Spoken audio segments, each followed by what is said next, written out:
Wait, hold on. I want Spencer to go again. I'm just kidding. Daddy, you go. I'll be fucking dead by the end. So what is Digimon?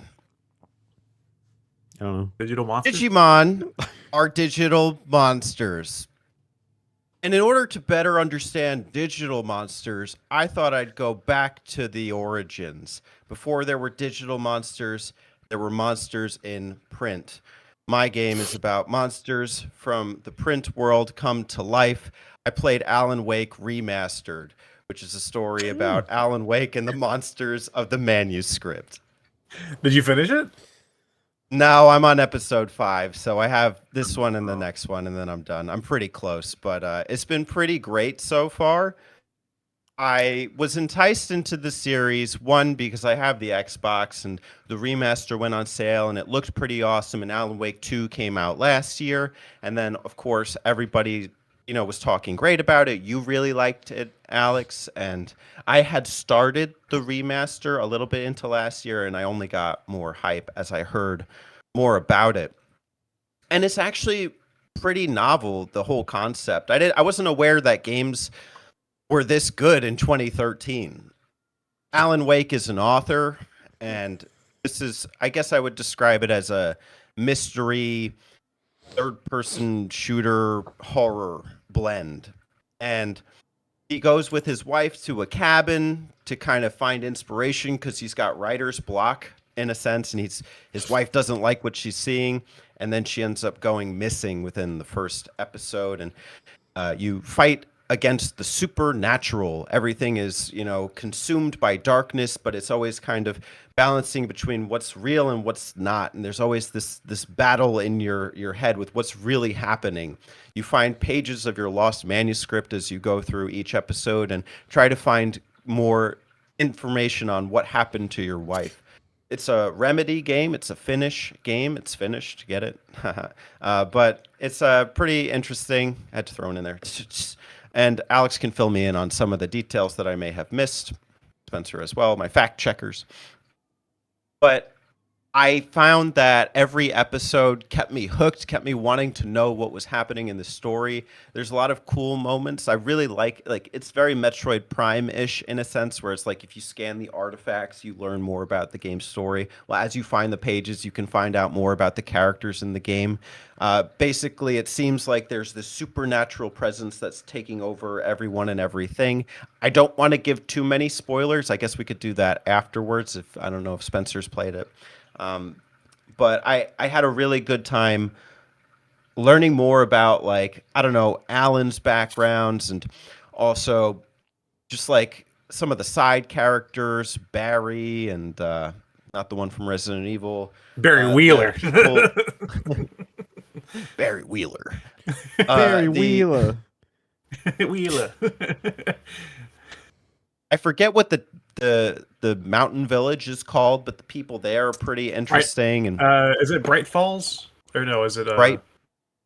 Or something like that. And then there's Night Falls or something is the TV show. Night Springs. Yeah, Night Springs is the Twilight Zone show you can watch, which has some of my favorite parts of that game, is that little show. I really like just all these I don't know, things that you don't have to do that you can do while you're in the game. So there are those TVs where the Night Springs, Twilight Zone things are happening, and they don't exactly mimic what's happening in the story at the same time, but they are these little mini horror segments, a minute or two, filmed with real live people. So it's an interesting juxtaposition to the game that you're playing. The manuscript also is narrated by Alan, and it's fun collecting them and seeing how it compares with the main story. I had a really funny one that I picked up the other night. It just made me cackle.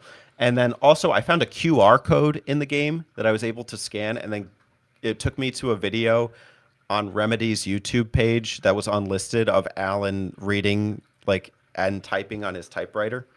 Mm-hmm. And then also with the combat, I should probably touch on that. It is based in this lightness, darkness concept. So you always have you don't always have it because they strip you of your weapons a lot, but you have to use a flashlight or a lantern or sometimes generators or things in the open in order to reduce the darkness from the enemies on screen. And so there's always this kind of thrill of shit, I got to get the dark off them before I can start firing my weapon, because you can't kill them otherwise and you waste your bullets.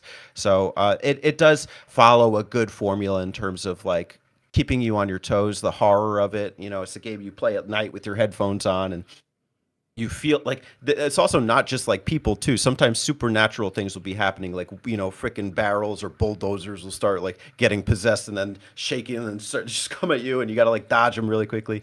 So you know, it's a lot of moving parts, but it's not too complicated. So I've grown used to it. I like it, and I do make decent progress in it. So I'm excited to finish it and see where it goes. Yeah, just a correction though. You said 2013. This game's actually 2010. Ooh. So yeah, There it you was pretty early with this kind of game and like this format. Not a lot of games are really doing this. I think like at the time, the only comparison you can make is fucking Heavy Rain and those David Cage games, which are not comparable. Yeah, man, this game's fucking awesome, and I'm so happy you're playing the remaster. You also, just so you know, on the remaster, you have 2 bonus DLC chapters too. So, Oh, wow. yeah, so you actually have more to go than you know, if you want to play those. Yeah, that's cool. I did run into, and I also bought Control on sale, so I have it for when I finish. So I can do that before going to Alan Wake 2. I did run into one issue, which was on Xbox. Quick Resume will make it so that you can't hear the cutscenes. Yep, So I had that happen too. I replayed this remaster like before 2 was coming out. I replayed this remaster, and there's also a side game on Xbox called Alan Wake's American Nightmare. You can still get it through backwards compatibility. It's like a side game they put out back in 2012 or something. But you know, I had that same problem. I was playing this on Series S, and when I would quick resume, yeah, there was no sound for the cutscenes, and I was like, what the fuck? And it was the weirdest thing. It's super annoying. You just have to remember, if you ever like go to the menu and you restart the game, just take it off Quick Resume, and then you'll be able to hear them just fine. And if you miss it, you can always go to the main menu and rewatch the scene, so you don't have to feel too bad about that. It's annoying that's broken like that, but whatever. If you like this game, you're gonna absolutely eat up 2. Because 2, I think, was like their vision for this game, but fully realized in a lot of ways. It's so good. Who's been your favorite character so far? I do like I'll just go through, because I don't have one off the top, but I could like name some and let you know what I think. I mean, Barry's great, of course. Nightingale had me cracking up with the recent scene. And then yeah, there was, oh my gosh, freaking Odin and Thor. That's great. Yes, I love that. Yeah. The gods of, what the fuck is their band called? The gods of something. Gods they of actually Thunder made or something. Yeah. Yeah, they actually made like Gods of Thunder. Yeah, no, I think it might be Old Gods of Asgard, I think, is their band. But that has dude, one of that the end of episode 4 scene. One of the terrific. best. It's incredible. That was a great moment. Well done, Remedy.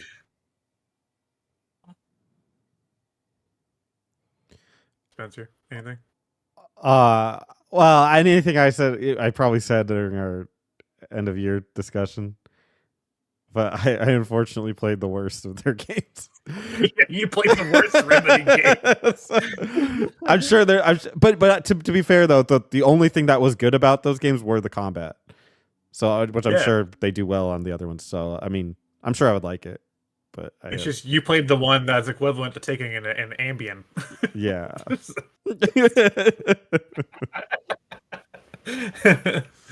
It's like, and I know that Brian like joked, like he couldn't follow the story, but I think that like it's actually you can follow what's going on. I would be able to summarize each of the episodes more or less. It is a little confusing, but that's the point of a mystery anyway. I think Brian's problem was that there's more story than save princess, defeat evil king. You know, it's just like the game's actually got a bit of not like a learning curve, but like it's got a bit of like a more poetic element to it. That's like, you know, new. You know, for him, newer games are a lot of narrative, and he doesn't play games with a lot of narrative like that. You know.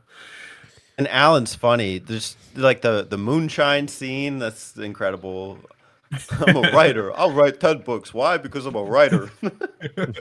Dude, my favorite line from that game is from I think it's from the first Night Spring one you find, which is my favorite of the Night Springs. It's the guy that has like the thing where he can never die because it's like a quantum suicide, and that's my favorite. That's my favorite line. He goes, "It's known as a quantum suicide." It's so cheesy, and then I love the scene of like he's about to shoot himself to show that he can't die, and then the kid like accidentally unplugs the machine that keeps him from not dying, and he's like, is this supposed to be plugged in? He's like, shoots himself, and I'm like, this is amazing. I love this shit. Yeah, Spencer, I recommend it. It's good. I think what makes it good too, like, I mean, Resident Evil's great too, but I think you feel, even though like Resident Evil will like, make it hard for you at points, Alan's just like a writer. He's just a dude with a gun and a flashlight that he's lucky to find. Like, that's where I really feel like the tension. So I think that's what makes it like awesome to me. Yeah. Something I didn't mention about the second one, because I like listen back to my my spiel about it in the Game of the Year. But the second one has an element to it to where when you're playing as Alan, you're constantly surrounded by these shadowy figures, and they're always whispering at you. They're like they're always like, Alan wake, Alan wake, Alan wake, and it's creepy as fuck. And the scariest part is that maybe 1 out of 10 of these enemies will attack you, but you never know when. So it gives you like a false sense of security throughout the game where you're playing as Alan. It's like, Alan wake, and I'm like, okay, they're not gonna hurt me. And then one randomly attacks me, and I'm like, oh shit! It's like it's so cool. And like, that's what I mean though. It just ups the tension, and I think I was so happy that like they revisited the series because I was such a big fan of the first game. Yeah, and the thing too is like without a gun, you actually can't do anything. No. Unless it's supernatural or whatever, but you can do like a flashbang, like flashbangs or like whatever. Those like if you have them, the flares and the flashbangs. Flares, the flares do stuff. Yeah.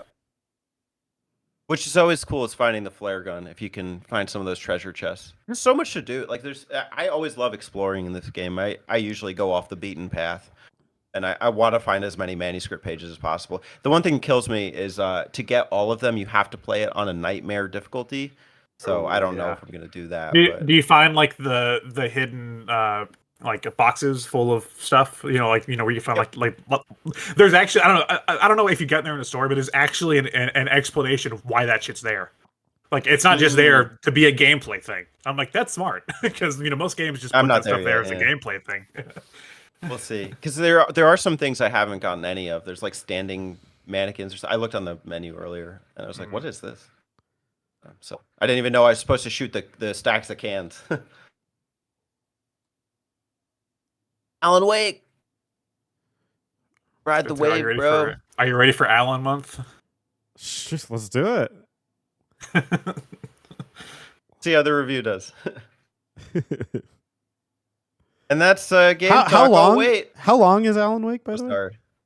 The first one probably 15 hours, 12. Yeah, maybe that's not bad. Somewhere around there. That's not bad at all. Yeah, it's not too terribly long. I'm almost done. I'm about 10 hours. I looked at Brian's streams. He's got he's got a playlist. He played this game recently. Yeah, most Remedy games aren't that. Brian played Alan Wake. What the fuck? Yeah, that's what we were talking about. Where he was talking about how he couldn't grasp the story, and I'm like, yeah, because he's used to Mario. To his credit, I am more like Brian on that one. I get lost in stories pretty quickly.